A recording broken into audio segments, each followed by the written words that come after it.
Jeffrey Epstein is not a name that requires context. Anyone browsing YouTube outside of the For Kids section of the website is more than likely familiar with who he is, but the same way that historical texts have preserved the infamy of Roman emperors, like Nero or Caligula, as a result of their cruelty, digital archives, for as long as they continue to exist in the future, will likely preserve the sickening legend of Jeffrey Epstein. Born and raised in New York City after humble beginnings as a physics and mathematics teacher, the story of Jeffrey Epstein and his meteoric rise to fame and fortune is the story of elite corruption. What do you do when hundreds of the world's most powerful businessmen, financiers, politicians, and public figures are closely associated with a man who has been convicted of horrifying crimes? The answer to that question obviously changes by perspective. If you had no involvement whatsoever, the attitude is pretty simple. Bring these people to justice. But what about if you did have something to do with it? What if your friends had something to do with it, or your boss, or the principal investors in your company? What then? Do you lie, destroying evidence and silencing witnesses? Do you make it a spectacle, distracting from what's real, muddying the waters, and pray that everyone forgets about it? Or do you simply ignore the problem and hope that the existing power structure protects itself? I would argue, hence the video existing in the first place, that the currently dominant elite power circles of the world are doing all of these things, cycling between them frantically as they grapple with the question of what to do when hundreds of your peers are closely connected to a man like Jeffrey Epstein. Let's get started. The first thing we need to do is establish foundation and clarify an exceedingly dominant misconception, which is Jeffrey Epstein's Little Black Book, also known as Exhibit 52. Exhibit 52, that is the Little Black Book, is very often misunderstood. As an example of that, here's an exchange between current Vice President of America, J.D. Vance, and a prominent conservative influencer named Jack Posobiec back in 2021 about how the DOJ, Department of Justice, in conjunction with Ghislaine Maxwell's legal team, struck a deal where her Little Black Book would never be made public. For those that don't know, Ghislaine Maxwell was Epstein's co-conspirator responsible for executing large amounts of his very prolific sex trafficking enterprise. Fundamentally, the statement itself is true. In 2021, as part of the United States versus Maxwell trial proceedings, a motion in limine was filed and partially granted, excluding Exhibit 52 from being made public, though parts of it were still shown to the jury. Reading from the motion itself, the argument was that, quote, given their unknown date of creation, the lack of any authenticating witness, and the fact that the documents do not appear until 2009, 5 years after the end of the conspiracies charged in the indictment, there is no relevance that can be attached to the information. And then further down, quote again, the documents cannot be authenticated, and no evidentiary foundation exists that would allow for the admission of the documents. Thus, who may or may not be the author of whatever ended up as these photocopies is not evidence that can or should be considered by any jury in this matter, end quote. Obviously, the job of any lawyer representing any client is to make sure that anything disfavorable to them is excluded from the public or the trial, but this redaction of public evidence, fueled by influencers, politicians, and pundits, became the foundation of a widespread misconception that Exhibit 52 was some sort of client list. To this day, confusingly, you'll often see the Little Black Book referred to as his or separately hers, depending on the context of the isolated conversation. And a large number of people, even now, believe that the Little Black Book, of which there is only one, by the way, not multiple, is a smoking gun. This is where it gets interesting. It turns out that despite being suppressed by the court, the Little Black Book, at least a heavily redacted version of it, was actually released by a website now defunct called Gawker in 2015. Rather than some sort of client rundown, it was more like a contact list. But soon afterward, in certain dark corners of the online world, the unredacted version was also made public. Obviously, the footage is blurred for the video in the background because it contains the accurate residence phone number and email addresses for a bunch of the most powerful elite people in the world, and I'm pretty sure the video would get instantly nuked if I ever showed any of it. But the truth here is that this material has been accessible for almost a decade, if you know where to look. Even still, the fact that the thing most widely regarded as a smoking gun isn't even really a smoking gun, and has been public for almost a decade, didn't stop the rumor mills and the conspiracy theories from turning. This is where I have to use a few examples. Long before the July of 2025 Epstein Disaster, which is currently unfolding, numerous government officials, subsequent, former, and current, made decisive statements about files, names, releasing information, and overall transparency. These are by no means the only statements that were ever made, but here's a few notable examples. Speaking to Piers Morgan, counselor to the United States President himself, Alina Habba, said, quote, "We have flight logs, information, names that will come out. I don't see how it's not shocking that there are so many individuals that were hidden and kept secret and not held accountable." End quote. Speaking to Fox News, Attorney General Pam Bondi said, quote, "A truckload of evidence arrived. It's now in the hands of the FBI." End quote. During another Fox News interview afterwards, which I'll be playing this time instead of quoting because of how hyper-relevant it is, she directly stated that the Epstein client list was on her desk. DOJ may be releasing the list of Jeffrey Epstein's clients? Will that really happen? It's sitting on my desk right now to review. That's been a directive by President Trump. I'm reviewing that. I'm reviewing JFK files, MLK files. That's all in the process of being reviewed because that was done at the directive of the president from all of these agencies. There's also Deputy Director of the FBI, Dan Bongino, prior to holding that post, saying, quote, "That Jeffrey Epstein story is a big deal. Please do not let that story go. There are a lot of people who are knee-deep in the Washington swamp who are not telling you the truth." End quote. And lastly, most importantly, I might add, there was current FBI Director Kash Patel, once again prior to his appointment to the post, speaking to conservative influencer Benny Johnson and being asked about why the FBI would deliberately withhold Epstein's list, saying, quote, "Simple, because of who's on that list." End quote. Underscoring that point, speaking to Glenn Beck this time, FBI Director Kash Patel in 2023, responding to the explicit question, "Who has Jeffrey Epstein's little black book?" said, quote, "That's under direct control of the director of the FBI. On day one, roll out the black book. Not just that, on day one, roll out all the text messages and communications we were told were deleted." End quote. It's particularly interesting to look back at all of these statements now, considering that Kash Patel is currently the director of the FBI at this point in time. Let's recap before going fully down the rabbit hole. The Little Black Book, despite being suppressed by the court during United States v. Maxwell, has been widely available unredacted for years. Despite that fact, many people not only still view it to be a smoking gun, but simultaneously demand it be released on day one should President Trump be successfully reelected, which he was. But what really happened after that? Well, what happened was a PR stunt. In February of 2025, shortly after the re-election of Donald Trump, a two-pronged document release, with big air quotes around those words, took place, seemingly orchestrated by Attorney General Pam Bondi. The first half of the stunt was a collection of conservative influencers, stooges really, who were given a binder labeled The Epstein Files Phase 1, and then did a pathetic little parade photo shoot in front of the White House.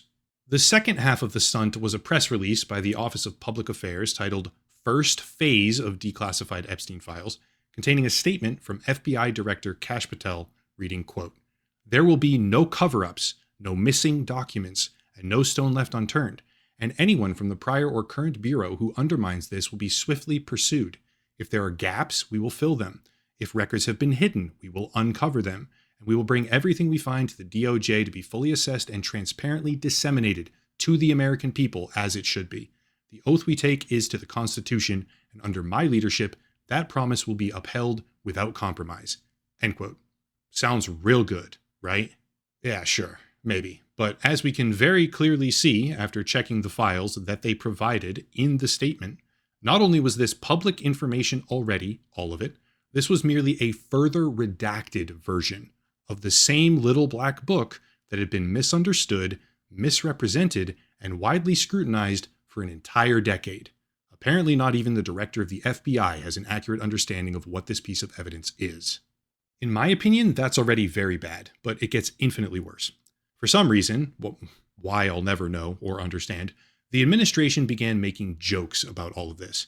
Widely displeased with how transparently useless the PR stunt had been, supporters of the administration began voicing discontent at the entire Epstein debacle on social media, after which the House Judiciary Committee posted, quote, "Breaking Epstein Files Released," with a link that contained Epstein Files V2 in the URL.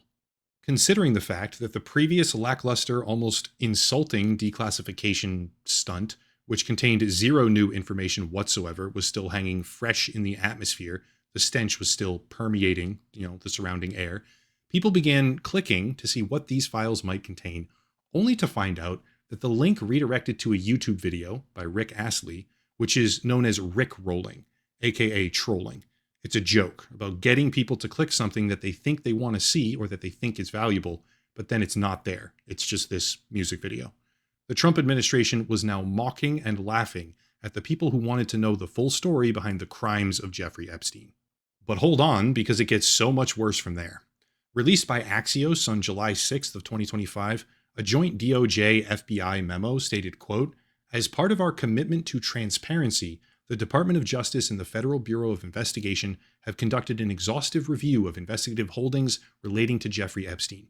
To ensure that the review was thorough, the FBI conducted digital searches of its databases, hard drives, and network drives, as well as physical searches of squad areas, locked cabinets, desks, closets, and other areas where responsive material may have been stored.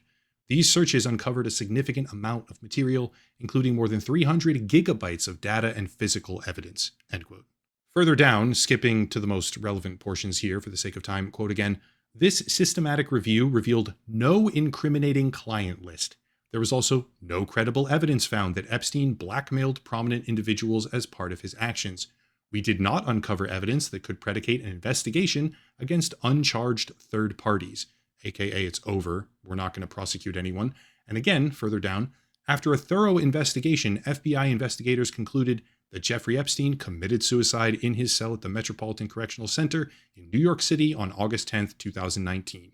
All of this, combined with the fact that the administration had already executed their Phase 1 PR stunt, on top of the innumerable claims about covering up names and evidence across multiple agencies and prominent administrative individuals who are now elected or appointed to public office, this is what sent people over the edge, okay, this memo.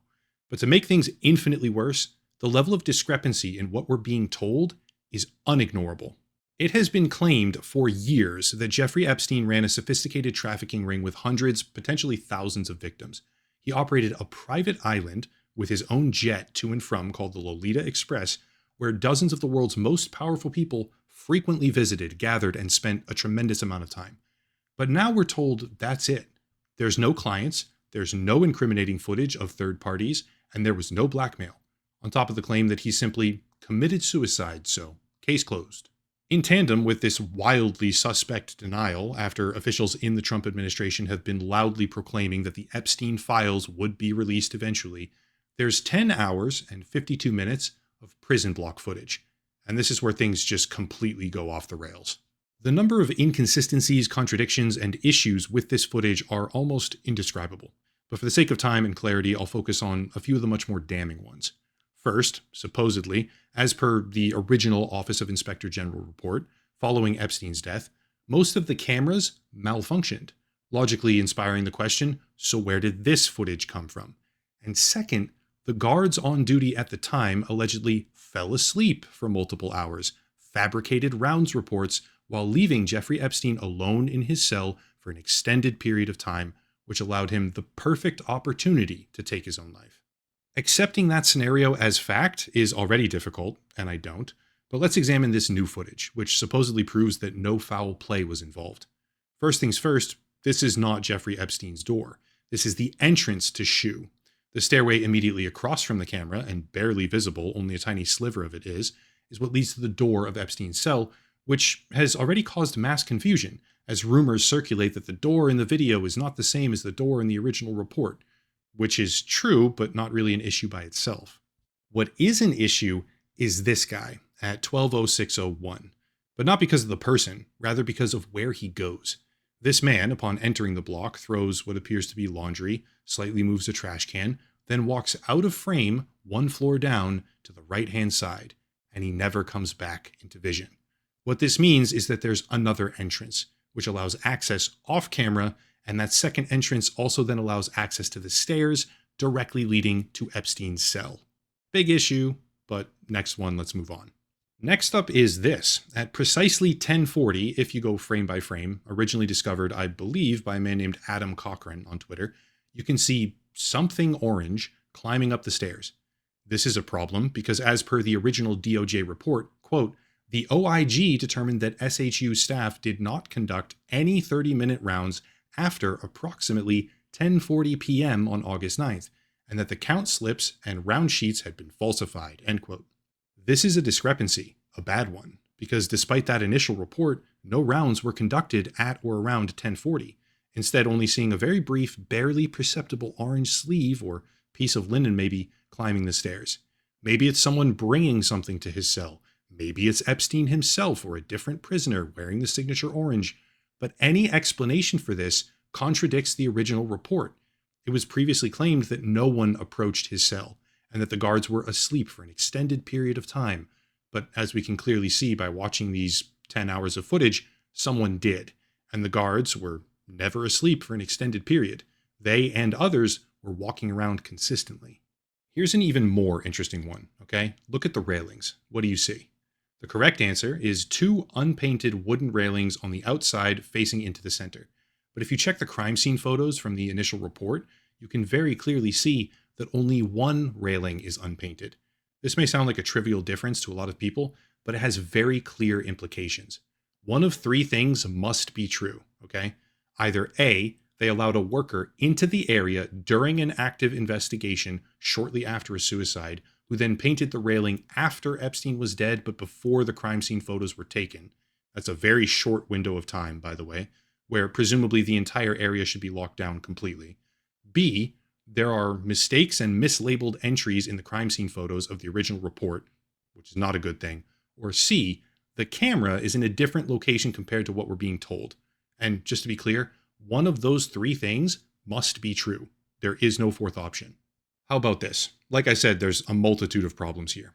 There's a minute of footage missing from the recording. 11:59 p.m. to midnight is gone. The lighting changes, perhaps the camera settings changed on top of that, given the distinct aspect ratio shift. And the simple explanation is something to do with the rollover between days on a 24-hour cycle. But even if that were to be true, having a minute missing every day of security recording footage in a prison is a massive liability, especially the one that has Epstein in it, and further exacerbates the problem that nothing we see is trustworthy at all right now. What is the threshold for any one individual person, in your mind, let's say, where too many things are conveniently wrong? What is that threshold? The cameras were conveniently almost all broken, but now we have footage. Except the footage doesn't really show us anything, and the railings are different. Turns out there's another entrance, one we can't see, and the original report is wrong in multiple ways about who did what and when, across everything from guards sleeping to falsified count. Meanwhile, the government is quite literally taunting people, not only releasing documents that were already public, but further redacting them, as if that somehow fulfills the numerous promises that they made about releasing the Epstein files, as well as the little black book, when they clearly don't even know what that is, seemingly believing that the little black book is a client list, which it isn't, and it never was. But now for the capstone. After this footage came out, after the memo about closing the case, no clients, no blackmail, no further investigation into the corrupt elites who associated with Epstein for years of their lives at the height of his trafficking empire, after the footage and the video and the fact that it's just suicide, so don't talk about it anymore, this is how the US government responded. White House Press Secretary Caroline Leavitt claimed that Attorney General Pam Bondi never claimed to have the client list on her desk, publicly to the press. I can't help but think of Orwell, 1984. The party told you to reject the evidence of your eyes and ears. It was their final, most essential command. When Pam Bondi was confronted in a cabinet meeting directly, President Trump jumped in, saying, "Are we still talking about Jeffrey Epstein? That is unbelievable. Do you want to waste the time? Do you feel like answering?" Where, in the very same meeting, minutes later, he was talking about whether or not he would get gold leaf and put it on the corners of the molding in the room. Talking about the man responsible for hundreds of victims, trafficking to the world's most powerful elite, after we are told that nothing happened with no further investigation, is a waste of time. But talking about the gold leaf molding in his palace, that's worthwhile. That's what we should be doing. I don't understand how anyone can look at the situation objectively and have anything positive to say. I'll finish with this. Jeffrey Epstein is one of the most mysterious villains of the past century, maybe more. The sheer number of unanswered questions is staggering, but one thing above all else is abundantly clear. The elites don't play by the same rules as the rest of us. Jeffrey Epstein had his own bank called Southern Country International in the Virgin Islands. Drowned out and lost in the more recent commotion, I think, is the fact that defying his last will and testament even, his own private bank, after his death, received over $15 million in 2 transfers from his estate, and when confronted about this, the estate lawyers claimed that the payments were made in error. One of them was returned, $2.6 million, shortly after, but $12.9 million transferred from his estate posthumously to a bank that he owned disappeared. 2 weeks after the transfer occurred, year-end filings showed that the bank had only $500,000 in assets.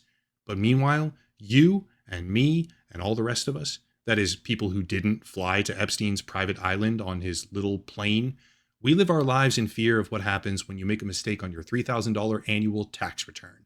Because the government, by the people and for the people, no longer properly represents the people. It represents those with power and money, nobody else. That's it. If my channel disappears, you probably know why that is, but I honestly just really felt like talking about this, even if it ends up being a net negative for me. If you want to support, there's a link down below, a bunch of links down below, a special VPN deal, locals and Patreon. Those are by far the best way, channel memberships as well, and more, but I'll cut it there and stop rambling. As always, thank you all for watching, question everything, and have a nice night.